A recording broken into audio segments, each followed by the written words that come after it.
UP में पहले चरण का मतदान संपन्न हो गया है। पहले चरण में यूपी के 11 जिलों की 58 सीटों पर वोटिंग हुई। इसमें शामली, मुजफ्फरनगर, मेरठ, बागपत, गाजियाबाद, हापुड़, गौतम बुद्ध नगर, बुलंदशहर, अलीगढ़, मथुरा और आगरा शामिल है।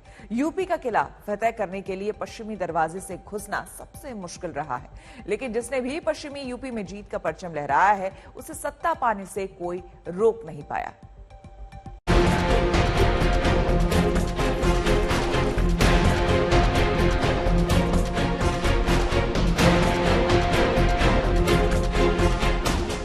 चुनावों के समय मतदाताओं के पास इकलौती सुपर पावर है मतदान। और चुनावी त्योहार में आज उन्होंने अपनी इसी सुपर पावर का इस्तेमाल किया। अपने पसंदीदा उम्मीदवारों के उत्थान के लिए मतदाता इस सुपर पावर का इस्तेमाल करते रहे। वोट डालना बहुत एसेंशियल हो जाता है, बिकॉज नेक्स्ट आने वाले इयर्स की डेवलपमेंट का क्वेश्चन होता है, इस वजह से बहुत इम्पोर्टेंट है। जब मैंने क्लिक करा, उसके बाद साउंड आई, बहुत ही ज्यादा अच्छी फीलिंग आई कि मैंने फर्स्ट टाइम वोट दिया और मैं बहुत ही ज्यादा खुश हूँ। बहुत अच्छा एक्सपीरियंस था, बहुत अच्छा लगा। फर्स्ट टाइम वोट डाल कर पता भी नहीं था। देश के 5 राज्यों में हो रहे चुनाव के पहले चरण का मतदान आज संपन्न हुआ और इसी के साथ यूपी के 11 जिलों की 58 विधानसभा सीटों पर मतदाताओं ने ईवीएम का बटन जितना जोर से हो सकता था दबाया। सुबह 7 बजे से ही यूपी के 2,27,83,739 मतदाता अलग अलग राजनीतिक पार्टियों के 623 उम्मीदवारों को वोट देने निकल पड़े। 11 जिलों की 58 सीटों पर हो रहे इस चुनाव में वोटिंग के लिए 25,849 पोलिंग बूथ बनाए गए थे। मजदूरों का रोजगार हो, सब में एकता हो।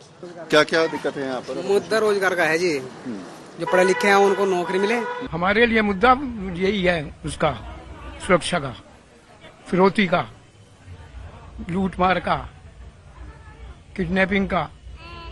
अगर इससे हम बचे रहेंगे, रोटी तो खाने को मिल ही जाएगी। तो धर्म पे बात नहीं होनी चाहिए, एजुकेशन पे बात होनी चाहिए और क्या नाम है, डेवलपमेंट पे बात होनी चाहिए। धर्म की राजनीति मतलब लोग पढ़ चुके हैं, सब चीजें समझ रहे हैं।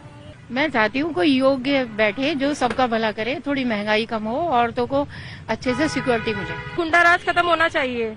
एक लड़की की सुरक्षा सबसे पहले आती है। ठंड बहुत ज्यादा है, कोहरा अभी तक है, हल्की बूंदाबांदी हुई है, लेकिन उसके बावजूद मतदाताओं का जो जोश है वो बिल्कुल कम नहीं हो रहा। ये देखिए, बुजुर्ग यहाँ पर जो हैं वो हमारे साथ हैं। क्या सोच के वोट दें? देखिए, विकास के लिए वोट करेंगे। यहाँ सुरक्षा है, विकास हो बढ़िया। यही रास्ते, ये गरीबों को सहायता, बड़े बुढ़ों को कुछ मिले।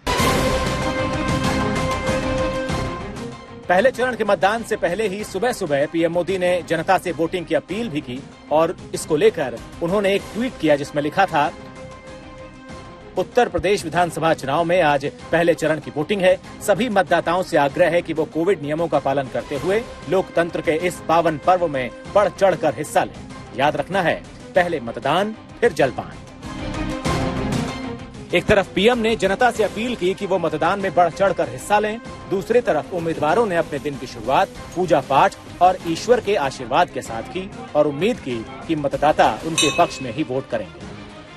मुद्दों के तौर पर अगर बात करें तो सड़क, विकास और मंदिर का मुद्दा, चूंकि मथुरा का ऐलान हुआ था कि अयोध्या, काशी के बाद मथुरा का भव्य मंदिर बनेगा, तो वो भी कहीं ना कहीं सियासत का एक रंग यहाँ जरूर नजर आ रहा है। बेरोजगारी तो बहुत है, लेकिन गवर्नमेंट ने काफी काम किया है। इस बार भर्तियां काफी निकली हैं, टीचर्स की तो बहुत ही निकली हैं और कोई विवाद भी नहीं हुआ है। बिजली के मंत्री आपके क्षेत्र से आते हैं और बिजली के दामों को लेकर के भी कई लोग परेशान हैं। तो हो तो गया है, अब कम कर तो दिया है और क्या करेंगे। कुछ लोगों से जो हमने बातचीत किया, उनका ये कहना था कि यहाँ पर महंगाई, रोजगार और दूसरे जो मुद्दे हैं वो हैं और उसको लेकर के बच्चों की जो पढ़ाई है उसके लिए फीस कम होनी चाहिए। ये तमाम तरीके के मुद्दे लेकर के ये महिलाएं यहाँ पर पहुंच रही हैं और सारी जो पूरी लाइन है ये महिलाओं की है।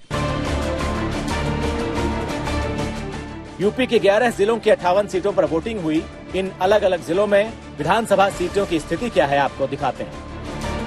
जिन 58 सीटों पर वोटिंग हुई उसमें आगरा की 9, मेरठ की 7, अलीगढ़ की 7, हापुड़ की 3, बुलंदशहर की 7, मुजफ्फरनगर की 6, गाजियाबाद की 5, मथुरा की 5, शामली की 3, गौतम बुद्ध नगर की 3 और बागपत की 3 सीटें थी। उत्तर प्रदेश की लड़ाई का शंख बज चुका है और आज पहला फेज है। पहले फेज में ये देखने को मिल रहा है कि काफी भारी तादाद में महिलाएं अपना मतदान करने आई हैं। महिलाओं के लिए लॉ एंड ऑर्डर एक काफी बड़ा मुद्दा रहा है इस चुनाव में और हर पार्टी ने महिलाओं के लिए कुछ ना कुछ अपने मैनिफेस्टो में कहा है। बागपत में वहाँ पे सुबह से ही इतनी लंबी लंबी लाइनें देखने को मिल रही हैं। कोहरा बहुत ज्यादा पड़ रहा है, ठंड भी बहुत है। सर, मुद्दे कौन से रहेंगे, किन मुद्दों पे वोट करेंगे? केवल विकास क्या, केवल विकास के लिए, देश हित के लिए। संविधान ने हमें अपने मताधिकार का प्रयोग करने की ताकत दी है। हम उसी का उपयोग करने के लिए यहाँ पर पहुँचे हैं। हमें अपना जो विधायक है वो चुनना है, इसलिए यहाँ पर आए। लगातार बहुत ही ज्यादा सियासी रूप से वोटर सजग नजर आ रहा है।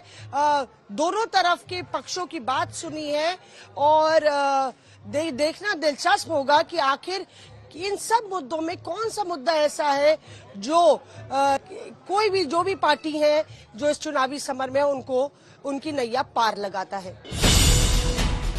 58 सीटों की बात करें तो 2012 के चुनावों में मतदाताओं ने सभी को खुश कर दिया, लेकिन 2017 में समीकरण पूरी तरह से बदल गया और यहाँ के मतदाताओं ने दिल खोलकर बीजेपी को वोट दिया था। इस बार फिर से समीकरण बदले बदले से नजर आ रहे हैं और कारण ये है कि इस बार ये इलाका किसान आंदोलन का गढ़ बन गया है। ये मिठास मुजफ्फरनगर की, ये मिठास बनी रहे। ये जीत रहे हैं कि क्या स्थिति है? हमें नहीं पता, इनकी वोट लेगी कोको। जवाब दीजिए इस पर। वोट का क्या पता, बक्से में बंद है। कपिल देव अग्रवाल जी जवाब दीजिए।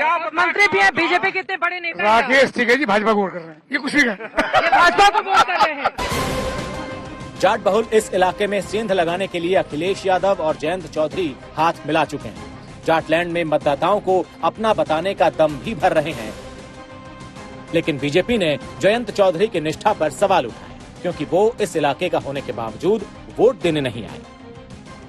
नहीं, मेरा वोट मथुरा में है। हम लोग यहाँ बिजनौर में हैं क्योंकि सेकेंड राउंड और पहले राउंड के बीच में सिर्फ 2 ही दिन जो है चुनाव अभियान के हैं। चारू जो मेरी पत्नी है वो सुबह ही जाके मथुरा वोट डाल चुकी हैं। यहाँ कार्यक्रम खत्म होगा तो 6 बजे तक जो मतदान केंद्र खुले हैं मैं कोशिश करूंगा वहाँ पहुँच के अपनी वोट डालूं। मैं तो अपने गाँव में जा रहा हूँ, उनकी वोट कहाँ है पूछ तो लो। कभी हुई ना वोट, हो सके दिल्ली में होगी, मुझे लगे कभी उनकी यूपी में वोट ही ना हो, दिल्ली में मिलेगी पक्का उनकी वोट। ऐसा तो नहीं कहा कि वो उनकी वोट नहीं है, पर उन्होंने ये कहा कि हम प्रचार के लिए जा रहे हैं। लेकिन आप पता करो कहाँ है वोट, ये आप लोगों का भी काम है, जनता को बताओ कि उनकी वोट कहाँ है। राजनीति आगे करते हैं, वोट कहाँ है। उत्तर प्रदेश में वोट नहीं है, आप क्या इशारा करना चाह रहे हैं? नहीं, इशारा कुछ नहीं करना। तो उत्तर प्रदेश के हैं, बहुत बड़े नेता हैं। आपने ही कहा कि वोट नहीं डाल रहे, तो मैंने सोचा दिल्ली रहते हैं, यहाँ यूपी में तो रहते नहीं। पश्चिमी यूपी में जाट, किसान, दंगा और सुरक्षा व्यवस्था एक ऐसा मुद्दा है जिस पर इस बार का चुनाव टिका हुआ है। मतदाताओं ने अपना फैसला जुबान से नहीं, अपनी वोटिंग इंक के निशान वाली उंगली से दिया है, जिसका नतीजा अब 10 मार्च को सामने आएगा और उसी दिन पता चलेगा किसके वादों में दम था। मुजफ्फरनगर से मौसमी सिंह और मेरठ से सईद अंसारी के साथ आज तक ब्यूरो।